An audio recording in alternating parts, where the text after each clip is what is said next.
Imagina que louco seria criar um diário de voz eletrônico e escutar, tipo, depois de uns 10 anos.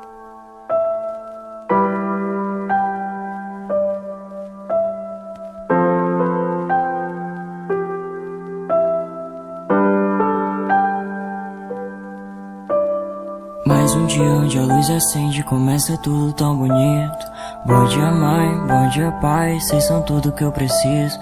Tô resolvendo a parte de coisa, mas cês não precisam saber disso. Relaxa que isso é coisa minha, é besteira, deixa isso comigo. Se vocês soubessem que já faz uns dias que eu ando sentindo tanta solidão. Eu lembro de tantos amigos que estavam comigo e hoje já não mais estão. E eu dei errado no amor, e sabe a culpa é só minha.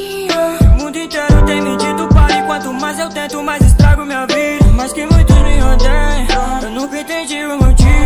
Talvez eu perdi o controle e fiz algo errado e por isso eu paguei o prejuízo. Eu vejo todos se afastando, ouvindo a culpa é sua. Pessoas estragaram tudo e querem que só eu assuma, mas não precisam ficar preocupados que eu tenho resistido tudo muito bem. Que às vezes eu choro à noite pelos meus problemas, mas nunca incomodo ninguém. Pois eu sou a prova de balas, mesmo não entendendo muito.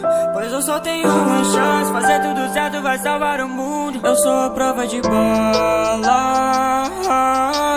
a prova de tudo. Eu quero te desarmar, quero vencer o mundo. Mas eu sou a prova de balas, eu sou a prova de